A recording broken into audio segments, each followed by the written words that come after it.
Bienvenidos a su programa Las Verdades como Son, presentado por Iglesia de Cristo Ven Señor Jesús de la ciudad de Quetzaltenango. Le damos la bienvenida a usted y le doy la bienvenida a Fernando Cordero, que está conmigo esta noche. Y él lo que desea, como hemos estado haciendo en esta mecánica, es que nosotros podamos platicar de las dudas que él encuentra en la Escritura, de lo que él puede ver en las diferentes doctrinas que a veces se manejan, y pues quiere despejar algunas dudas, y quizá la duda de él sea la duda de usted, y por eso es que hemos abierto este programa, para que podamos platicar de lo que Fernando tiene en su corazón. Fernando, bienvenido al programa. Muy buenas noches, muchas gracias. La verdad es que siempre es un honor estar acá predicando del Señor. Para eso hemos sido llamados, no para predicar de una persona ni para predicar de un ministro, sino nosotros hemos sido llamados para predicar al Señor resucitado. Buenas noches, pastor. Pues aquí siempre con muchas dudas.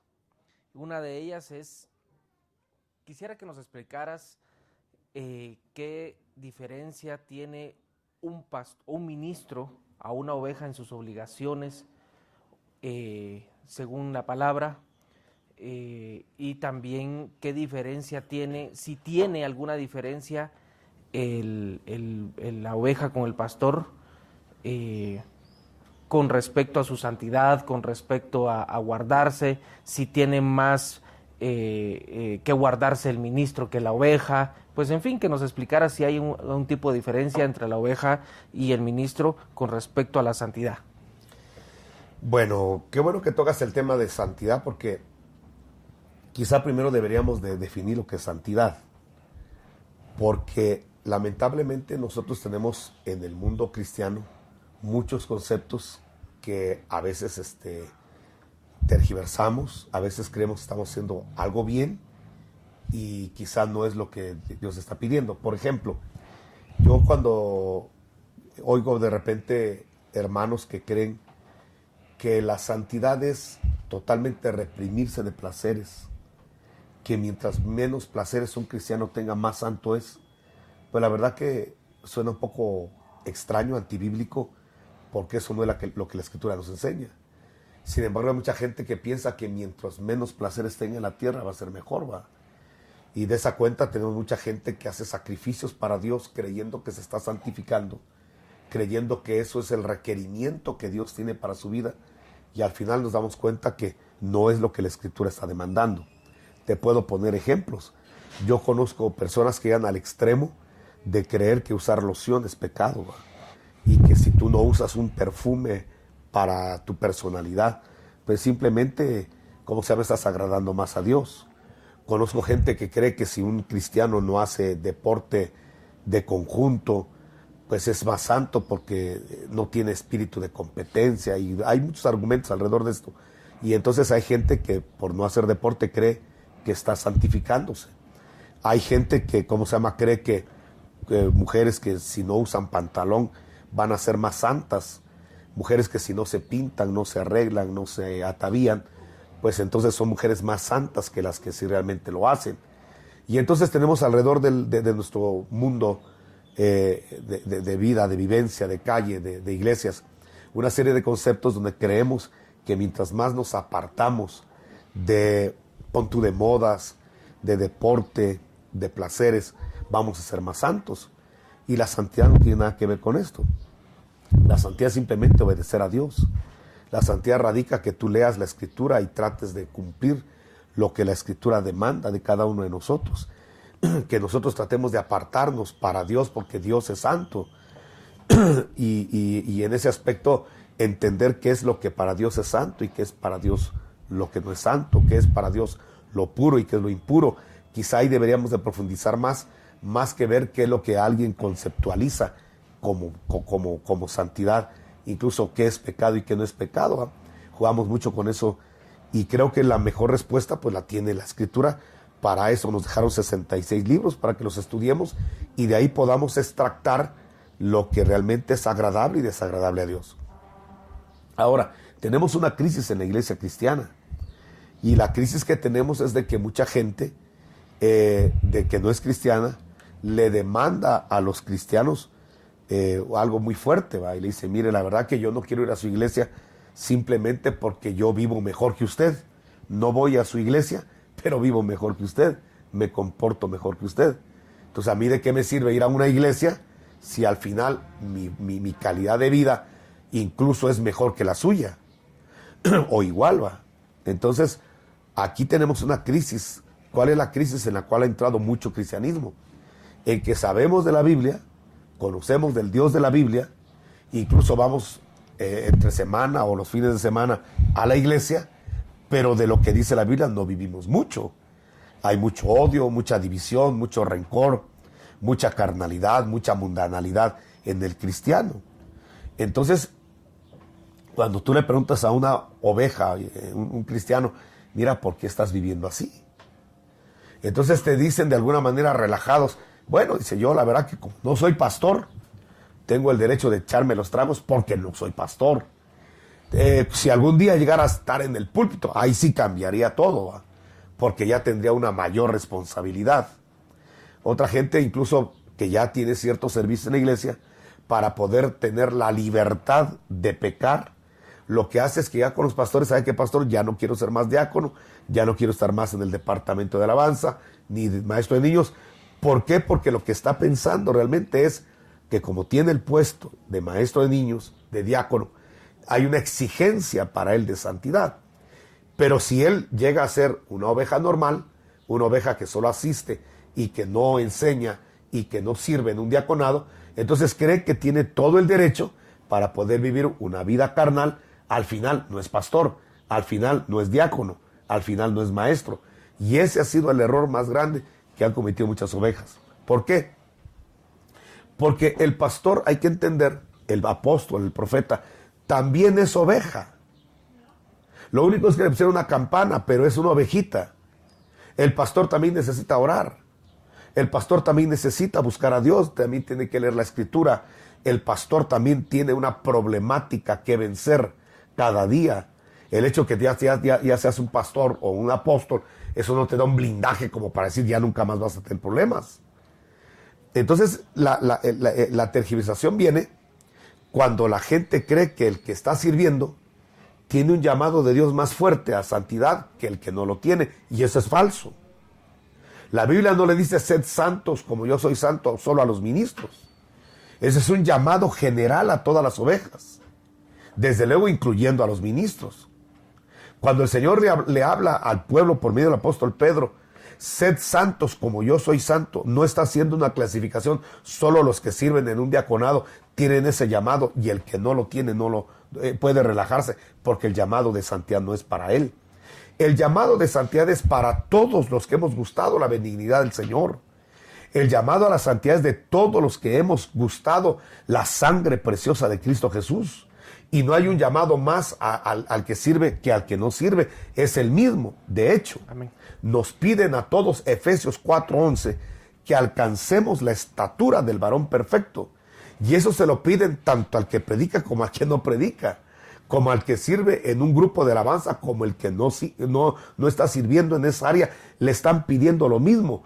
Llega a alcanzar la estatura del varón perfecto, porque si no lo alcanzas, entonces vas a perder galardones y vas a tener problemas en el tribunal de Cristo, porque estamos llamados todos a alcanzar la estatura del varón perfecto, la plenitud de Cristo, y a ser santos como Él es santo, seas o no apóstol, seas o no pastor. En eso haya fallado la iglesia, y por eso es que la gente que no tiene un privilegio en las iglesias se relajan, se dan permisos que la Biblia no les da, creyendo que la exigencia y la demanda a santidad que tienen no es la misma porque no están en un privilegio. Entonces ese sí es un error garrafal. Entonces no sé si me estoy dando a entender. Claro. Y por eso el llamado a todos los que hemos gustado la salvación del Señor es que tratemos de vivir lo que dice la Escritura y que tratemos de honrar lo que creemos, tratemos de honrar al que adoramos, al que servimos cuando le servimos, con nuestras buenas obras, con nuestro proceder en el espíritu y no en la carne, con nuestro proceder de una manera santa y no de una manera impura, de una manera impía. Pero te repito, Fernando, no debe haber esa diferencia, porque no la existe en la Escritura, de exigencia de nivel de santidad al pastor que a la oveja es totalmente la misma. Claro, ya podemos hablar aquí que por ejercer un liderazgo deberíamos de hacer una muestra de lo que debe ser la santidad, dar una muestra a los que están debajo de nosotros de lo que Dios está tratando, es decir, en la Escritura. Pero aquí vengo a otro punto, no sé si me estoy dando a entender contigo. Claro. Mira, a mí me llama mucho la atención cuando de repente platicas tú con cristianos. Y la mayoría de cristianos, cuando van a buscar a Dios y se santifican, lo tratan de hacer para alcanzar un puesto. No sé si te has dado cuenta de eso. Dice, mire, yo voy a empezar a ayunar, voy a empezar a buscar a Dios porque quiero llegar a ser un pastor. Porque quiero llegar a ser un predicador que tenga unción. Y aunque no es malo consagrarte para que Dios te dé una unción, debe haber algo más profundo en la meta de una persona, de su santidad. Porque si no, cuando ya llegas, por ejemplo, viene un joven, se empieza a santificar, a buscar a Dios para ser un ministro, para ser un pastor, cuando ya es pastor, pues ya se relaja, porque ya alcanzó la meta. Me santifiqué para ser un pastor y ya lo logré. Eso es totalmente absurdo. Porque tú seas o no pastor, tienes que santificarte porque tienes que alcanzar la estatura del varón perfecto. A eso te han llamado. No te santifiques para ser un pastor. Santifícate para ser como Cristo, porque es el llamado que nos hacen a todos. Que un día terminemos a la semejanza de Dios. Que un día terminemos a la imagen de Cristo. Es lo que nos están pidiendo. Entonces la santidad tiene que ir más allá de alcanzar un puesto, un privilegio. Incluso, a mí me pasa mucho, que de repente gente te pide que ores por ellos. Ellos van a entrar a un ayuno, pon tú, de una semana, de un tiempo, ¿no? Ellos establecen un tiempo y el objetivo del ayuno, que es apartarse del placer de la comida y ya no ingerir alimentos. Entonces ellos dicen, hermano, mire, ore por mí porque voy a una semana, en una semana voy a estar ayunando. Voy a estar buscando al rostro de Dios. ¿Y para qué? Para que el Señor me sane. ¿Es malo eso? No. Pero la meta es muy corta. Porque entonces cuando te sana, y me ha pasado, cuando ya la gente sana, ya no ayuna. Deja de buscar a Dios. Porque al final ya alcanzó la meta que quería. Hay gente que te dice, pastor, mire, ore por mí, voy a meterme un ayuno de una semana para que el Señor me dé un mejor trabajo o me dé trabajo. Pues no que esté mal. Pero al final la meta es muy corta, es muy miope. ¿Por qué? Porque entonces cuando ya tiene trabajo, desaparece de la iglesia. Ya no busca a Dios, ya no ora, ya no ayuna, hasta la próxima oportunidad que se quede sin trabajo. Entonces estamos viendo que el pueblo cristiano tiene metas muy banales, metas muy cortas y muy simples. Y ahí sí podría decirte, no que sea malo pedirle a Dios, voy a ayunar para que el Señor me dé un carro, para que me dé la inteligencia de poder hacer más fondos y poder comprar un carro. Pues está bien. Pero ¿qué pasa cuando ya adquiriste tu coche? Simplemente ya no buscas a Dios. Simplemente ya pierdes la motivación porque ya adquiriste lo que querías. Pero si nos ponemos a pensar, voy a ayunar, voy a buscar el rostro del Señor porque quiero parecerme a Él, pues tendríamos que seguir ayunando día tras día porque todavía no nos parecemos a Él. Porque todavía no calcamos su bendita imagen y semejanza. Entonces no te puedes relajar y decir, bueno, ya dejo de buscar a Dios. Porque todavía esa estatura, que es el ideal de todo cristiano, no la has alcanzado. Entonces no sé si te contesté en la pregunta. ¿Habrá entonces alguna diferencia entre los ministros y la oveja? En santidad, pues ya ha quedado claro que no. Ajá. Pero en obligaciones entonces, sí. en privilegios, en eso es axiomático. Ya, fíjate que la misma Escritura lo dice. Dice que para que una persona pueda alcanzar ciertos rangos, por ejemplo, diaconado, por ejemplo, el ancianato, ser presbítero, si hay ciertos requisitos que la Escritura establece. Pero aquí yo quisiera jugar mucho en el sentido de que quizá me va a costar un poco contestar la pregunta, porque lo que Pablo está estableciendo es un ideal. ¿Por qué? Porque cuando Pablo habla, por ejemplo, si alguno anhela obispado, buena obra desea. Pero es necesario que el obispo sea irreprensible. Solo ahí creo que nos mató a todos. Yo quisiera saber si hay alguna persona en la tierra que pueda decir, mire, yo soy totalmente irreprensible.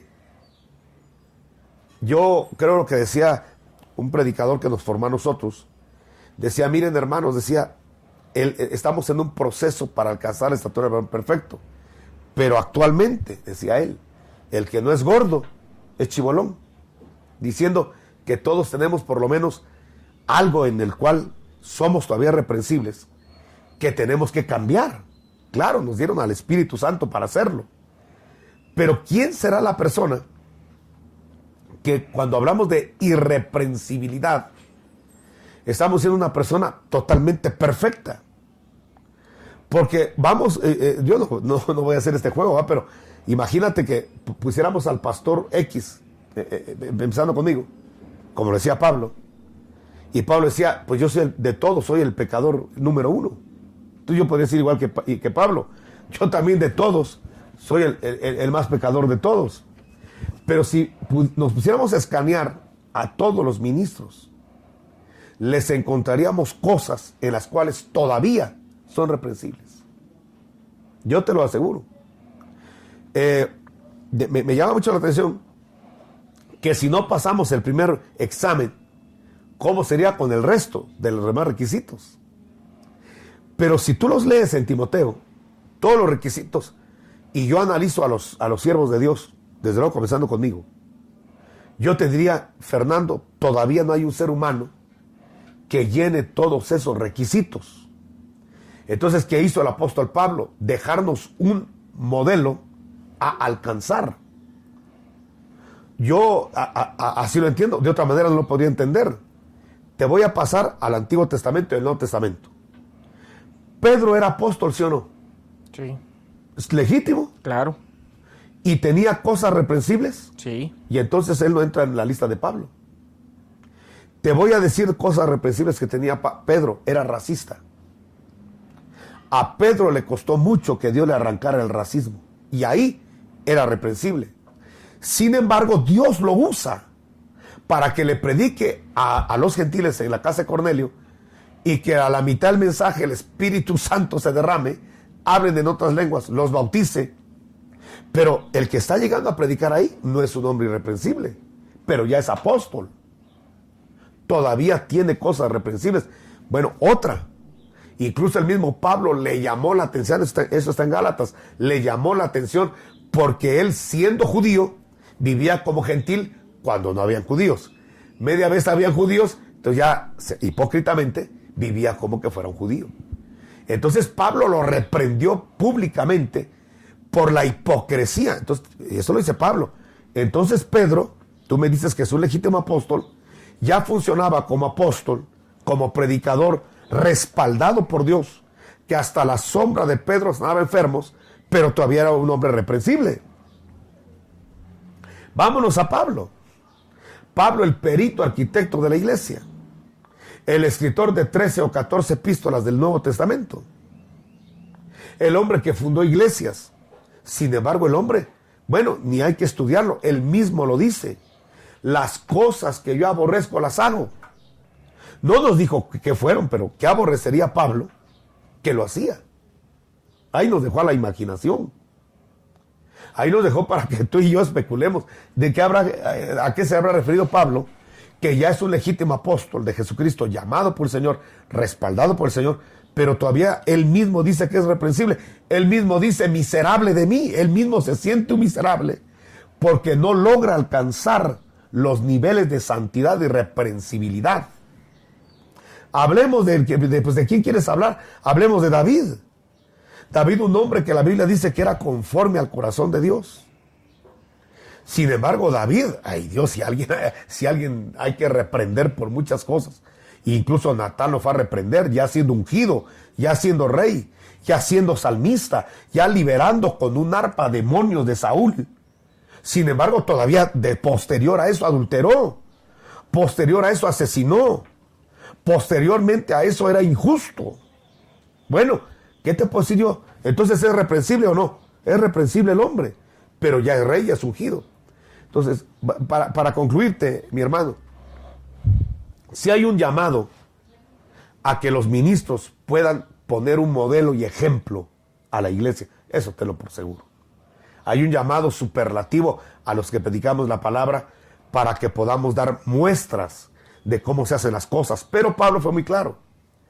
Para dejar claro Pablo que nosotros no lo hemos alcanzado todo, le dijo a la iglesia y le gritó: imítenme a mí. Y todos, wow, pero ¿lo vamos a imitar a Pablo en su carácter? Entonces, Pablo, entonces tenemos que imitarte en las cosas malas que practicas, que aborreces. Entonces tuvo que aclarar: imítenme a mí en lo que yo ya le imito a Cristo. ¿Notas? Pero no podemos imitar 100% al pastor. No podemos imitar 100% al apóstol, al profeta, al maestro, al evangelista, porque ciertamente en base a esto que estamos platicando, te puedo decir que hay muchas cosas que todavía los ministros no estamos imitando de Cristo. Claro, estamos llamados a eso. Estamos como las ovejas en ese proceso de poder un día alcanzar la estatura del varón perfecto. ¿Sabes cuál es la esperanza linda de un cristiano y de un pastor? Que ese mismo escritor, Pablo, que dijo: yo no lo he alcanzado todo. Ese mismo Pablo que dijo: yo hago cosas que no quiero y que aborrezco, y que las cosas que quiero hacer en omisión no las hago. Ese mismo le escribió después a Timoteo en su segunda carta. Le dice: Timoteo, ahora sí yo lo alcancé todo. En vida, ahora sí, Timoteo, ya lo alcancé todo. Ya solo me queda que el Dios juez justo me corone. Entonces sí se puede alcanzar en la tierra esa estatura. Pero es un proceso en el cual no nos tenemos que desanimar. Cuando hay ovejitas diciendo: hermano, mire, ya tanto tiempo y yo no cambio en esto, mejor me voy. No, momentito, mejor quédate. Porque este es como el ejemplo de Naamán. Yo así quiero terminar porque el tiempo se está yendo. ¿Te acuerdas de Naamán el leproso? Uh-huh. ¿Qué pasó con Naamán el leproso? Dice que Naamán, en la lepra, la orden que recibió fue: ve al río Jordán y sumérgete 7 veces. ¿Qué hizo Naamán?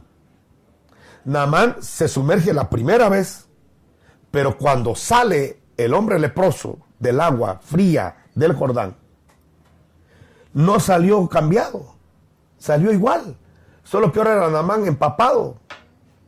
No hubo diferencia en nada. No le salió ya el óvulo de la oreja, no se le medio sanó, no, igual de leproso salió. Se zambulló la segunda vez, ¿hubo cambios? No. La tercera vez tampoco hubo cambios, hasta la séptima vez. Dice que ahí sí la lepra fue totalmente erradicada de su cuerpo. ¿Qué te dice eso el Señor? Métete al Jordán. El Jordán es una figura del río del Espíritu de Dios. Métete al río del Espíritu. Métete donde fluye la palabra. Métete donde fluye la gloria de Dios. Métete en la alabanza, en los ambientes de adoración. Métete a eso. Métete a la oración. Métete a buscar a Dios. Y de repente vas a salir a la calle y te vas a dar cuenta que sigues igual de leproso. Pero, ¿cuál es la virtud? No te salgas, vuélvete a zambullir. No detengas el proceso, vuélvete a zambullir. A lo mejor ya estás en la sexta, ya solo te falta una. Y la gente, a lo mejor ya solo falta una y se sale desanimado. Mire, yo no cambio. Y por eso es ridículo que un esposo le diga a su esposa: ¿y para qué vas a la iglesia si no cambias? Déjela, a lo mejor está en la cuarta zambullida. Amén. No sé si me explico. Correcto. De repente viene un papá y dice a su hijo: ¿y para qué tanto vas a esa iglesia? Mira, no cambias. ¿Cómo para qué? Está en el Jordán. Y a lo mejor ya está en la quinta zambullida. No le puede gritar una esposa a su esposa: ay, ¿para qué vas tú a la iglesia? Mira, sigue siendo el mismo energúmeno, el mismo hombre violento. Espérese, a lo mejor ya está en la sexta, ya solamente una falta, y nos están sacando a los Naamanes de los Jordanes. Por eso lo que estamos pidiendo es que permanezcan en el proceso, permanezcan en el río de Dios. A lo mejor es la primera, la segunda, la tercera, cuarta, quinta, sexta, a lo mejor ya viene la séptima zambullida, donde esas conductas que nosotros sabemos que no son agradables a Dios y por lo tanto tampoco son agradables a nosotros, porque si no, no pidiéramos perdón, si no nos sentiríamos ese contristamiento a la hora de hacer las cosas. Entonces a lo mejor ya falta una zambullida. La virtud de Naamán fue quedarse hasta la séptima zambullida. La invitación es: quédate tú, me voy a quedar yo en el río Jordán, no me voy a salir de la iglesia, de la congregación, no voy a retirarme solo porque todavía tengo lepra. Voy a permanecer. Ni modo que porque tengo el carácter de Pedro, las formas de Pablo, o de alguien, me voy a salir del río. No, un momentito, ahí me voy a quedar. ¿Hasta cuándo? Hasta que un día amanezcamos todos a la estatura del varón perfecto. Amén. Así ¿Te aclaré? lo creo. Bueno, pues, amigos del programa Las Verdades Como Son, a Fernando por su tiempo de estar aquí haciendo los cuestionamientos que a lo mejor a usted también le puede edificar. Eso esperamos y que Dios le bendiga. Nos vemos aquí en el próximo programa.